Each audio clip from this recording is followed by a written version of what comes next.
Bienvenue sur la chaîne Edera. Nous vous proposons des lectures de contes, mythes et légendes anciennes. Je vais vous conter aujourd'hui une des versions de Réponse, celle des frères Grimm, parue en 1812. Alors éteignez les lumières, installez-vous confortablement et laissez-nous vous emporter dans cet univers.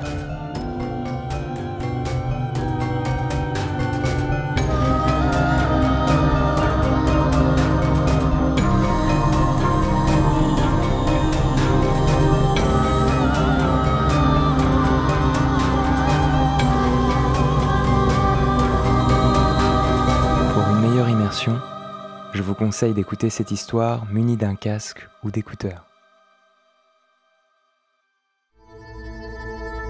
Il était une fois un mari et son épouse qui souhaitaient depuis longtemps avoir un enfant.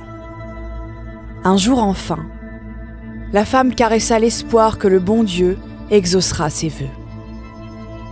Ces gens avaient à l'arrière de leur maison une petite fenêtre depuis laquelle ils pouvaient apercevoir un splendide jardin où poussaient les plus belles fleurs et les meilleurs simples.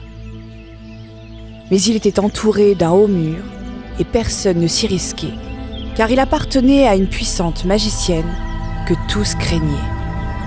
Un jour, la femme se tenait devant la fenêtre et regardait dans le jardin. Là, elle vit une plate-bande où poussaient de belles réponses, qui paraissait si fraîche et verte qu'elle eut une grande envie d'en manger. L'envie grandissait chaque jour, et comme elle savait qu'elle ne pourrait pas en avoir, elle dépérissait, pâlissait et prenait un air de plus en plus misérable. Alors le mari prit peur et demanda : « Que te manque-t-il, ma chère épouse ?»« Hélas, répondit-elle.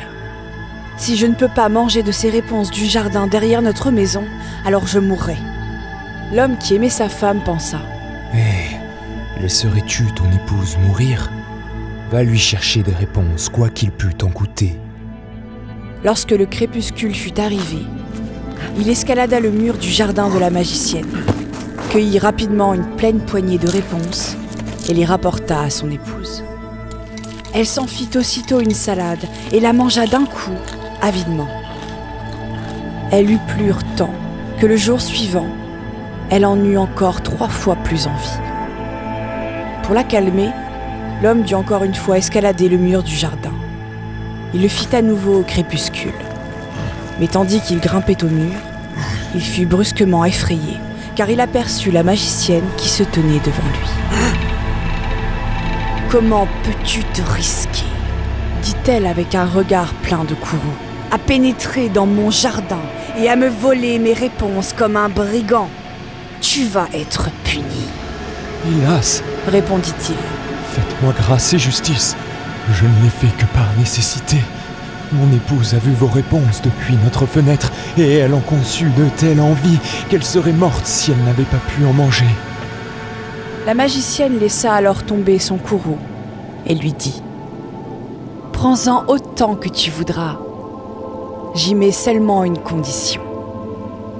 Tu dois me donner l'enfant que ta femme mettra au monde. Il sera bien traité et je m'en occuperai comme une mère. » L'homme, par peur, acquiesça à tout. Très bien. Et lorsqu'après quelques semaines sa femme accoucha, apparut immédiatement la magicienne, qui donna le nom de Réponse à l'enfant et l'emmena avec elle. Réponse devint la plus belle enfant qui soit. Lorsqu'elle eut 12 ans, la magicienne l'enferma dans une tour qui se dressait dans une forêt et qui ne possédait ni escalier, ni porte. Seul tout en haut s'ouvrait une petite fenêtre. Quand la magicienne voulait entrer, elle se tenait au bas et appelait : « Réponse ! Réponse ! Dénoue et lance vers moi tes cheveux !» Réponse avait de longs et splendides cheveux fins, effilés comme de l'or. Lorsque la voix de la magicienne lui parvenait, elle dénouait ses nattes, les passait autour d'un crochet de la fenêtre et les laissait tomber 20 pieds plus bas.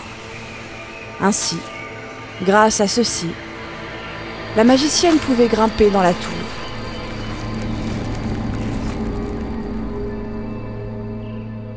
Une paire d'années passa lorsque le fils du roi, qui chevauchait par ses bois, vint à passer près de la tour.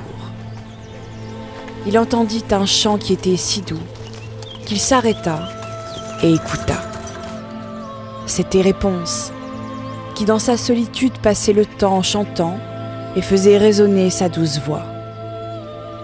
Le fils du roi voulut monter auprès d'elle et chercha une porte. Mais il n'en trouva aucune. Il s'en retourna alors chez lui. Mais le chant l'avait tellement ému que chaque jour, il partait pour les bois pour l'écouter.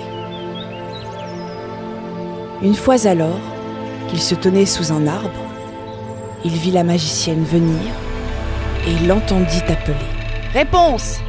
Réponse! Dénoue et lance vers moi tes cheveux !» Alors Réponse laissait tomber ses tresses et la magicienne grimpait à elle. Est-ce l'échelle par laquelle on y parvient? Alors je veux aussi une fois tenter ma chance. Et le jour suivant, tandis que le crépuscule pointait, s'en alla-t-il vers la tour et appela. « Réponse! Réponse! Dénoue et lance vers moi tes cheveux !» Aussitôt, la chevelure chut et le prince escalada la tour. Au début, Réponse fut horriblement effrayée qu'un homme vint jusqu'à elle alors qu'elle n'en avait jamais vu un de ses yeux. Aussi, le prince commença à lui parler amicalement et lui raconta que son cœur avait été si profondément ému par son chant qu'il ne l'avait plus laissée en paix et que lui-même se devait de la rencontrer. Réponse se sentit rassurée, et tandis que le prince lui demandait si elle souhaitait l'avoir pour époux, elle vit qu'il était jeune et beau. Elle pensa alors « Il préfère m'avoir plutôt que la vieille Gothel. » Et lui dit oui, et mit sa main dans la sienne. Elle prononça ces mots. « Je veux bien venir avec toi, mais j'ignore comment descendre. Lorsque tu viendras, apporte un écheveau de soie dont je ferai une échelle, et lorsqu'elle sera prête, je descendrai pour que tu m'emportes sur ton cheval. » Ils convinrent qu'il viendrait à elle tous les soirs, car le jour venait la vieille. La magicienne n'en remarqua rien, jusqu'à ce qu'un jour Réponse lui parla. « Dites-moi, mère Gothel, comment se peut-il que vous soyez plus lourde à soulever que le jeune prince qui en un instant est auprès de moi ?»« Hélas, enfant impie !» s'exclama la magicienne. « Que dois-je écouter ? Je pensais t'avoir mise à l'écart du monde et tu m'as trahi !» Dans sa colère, elle attrapa la chevelure de Réponse, lui envoya une paire de claques de sa main gauche, attrapa de sa main droite une paire de ciseaux, et en un clin d'œil, les tresses furent étalées sur le sol. Elle fut tellement sans pitié que Réponse fut exilée dans une contrée désertique où elle dut vivre dans la privation et la peine. Le jour même où Réponse fut bannie, la magicienne accrocha les tresses à la fenêtre. Et lorsque le prince arriva et appela « Réponse! Réponse! Dénoue et lance vers moi tes cheveux !» elle laissa choir les cheveux.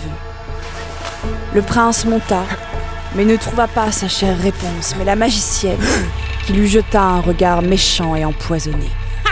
« ricana-t-elle. Tu viens chercher ta bien-aimée, mais le bel oiseau n'est plus au nid et ne chante plus. Le chat l'a emporté. Et il va de plus t'arracher les yeux. Réponse est perdue pour toi. Tu ne la reverras plus jamais. » Non. Le prince sentit la douleur l'envahir et de désespoir bondit par la fenêtre.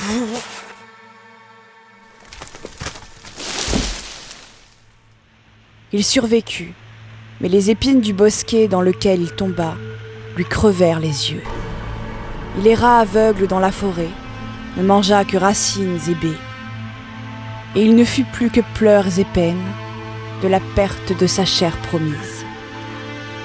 Il se traîna ainsi quelques années, misérablement, et atteignit finalement la contrée déserte, où Réponse survivait péniblement avec les jumeaux qu'elle avait mis au monde, un garçon et une fille.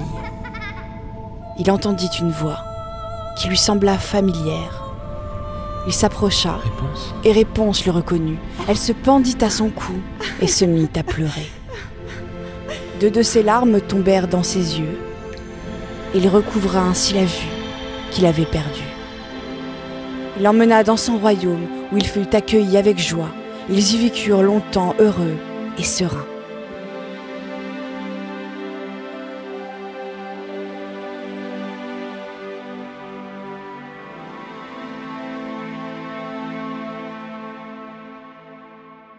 Fin. Merci pour votre écoute.